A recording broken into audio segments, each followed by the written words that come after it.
See something say something এর পক্ষ থেকে বরাবরের মতো আমি ফিরোজ, টেক্সাস থেকে। যেখানে অন্যায়, অনিয়ম, উচ্ছৃঙ্খল তার বিরুদ্ধে সোচ্চার হন, রেইজ ইউর ভয়েস।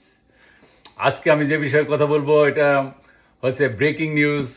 ভারত এই মুহূর্তে অ্যাটাক করেছে পাকিস্তানে। আমাদের রাজাকারের বাপের দেশ পাকিস্তানে ভারত এখন অ্যাটাক করছে। এখন কি করবেন রাজাকারের নাতিপুতিরা? এই রাজাকারের নাতিপুতিরা আপনারা এখন কি করবেন? এখন আপনাদের একটা সুবর্ণ সুযোগ, যান এখন জিহাদে অংশ নেন। জিহাদ সবচেয়ে ভালো জিনিস আপনাদের জন্য। জিহাদ করে মরে যাবেন, মরে যাবেন না, আপনারা শহীদ হবেন। শহীদ হবেন আর আমরা বলবো আলহামদুলিল্লাহ।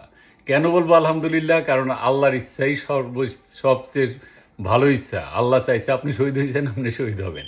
আপনি শহীদ হয়ে গেলেই আপনার জন্য ৭২ হুর দাঁড়ায় আছে। এর চেয়ে ভালো সুযোগ আর কি? আপনার সাধারণ মৃত্যুর চেয়ে শহীদী মৃত্যু হলো সবচেয়ে মর্যাদাপূর্ণ। আপনার মৃত্যুর পরই আপনি ৭২ হুর পাওয়া যাবেন, বেহেশত পাওয়া যাবেন। এবং দুনিয়া যে একটা পরীক্ষা ক্ষেত্র, এই পরীক্ষা ক্ষেত্রে আপনি অটোমেটিক পাস করে গেলেন।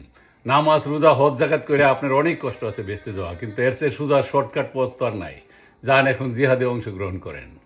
এর চেয়ে ভালো সুযোগ আর সুবর্ণ সুযোগ পাবেন না। এতদিন তো প্যালেস্টাইনে যুদ্ধ হয়েছে, আপনার প্যালেস্টাইনে ইসরায়েলিরা অ্যাটাক করছে, আপনারা বলছেন যে প্যালেস্টাইন অনেক দূর, যাইতে পারেন নাই জিহাদ করতে। কিন্তু এখন তো জিহাদ আপনার ঘরের কোনায়। এখন জিহাদ করেন, জিহাদ করে শহীদ হন, শহীদ হয়ে একেবারে জান্নাতে ৭২ হুর পায়া যান। আর সব সময় এটা তো আপনাদের উদ্দেশ্যই, জীবনের উদ্দেশ্য কি?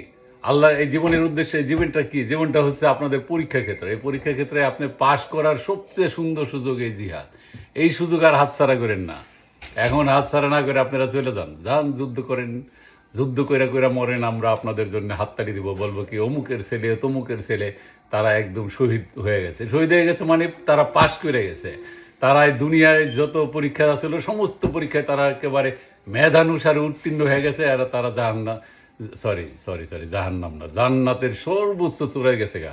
ওখানে গেলে ৭২টা হুর তাদেরকে মদ ঢেলে ঢেলে দিব আর খাইব। কি আনন্দ রে ভাই! এর চেয়ে সুন্দর সুযোগ আর কই পাবেন? যান এখন পাকিস্তানের পক্ষে যে যুদ্ধ করেন রাজাকারের নাতি পুতিরা। এই ছিল আজকের মতো বক্তব্য। ধন্যবাদ।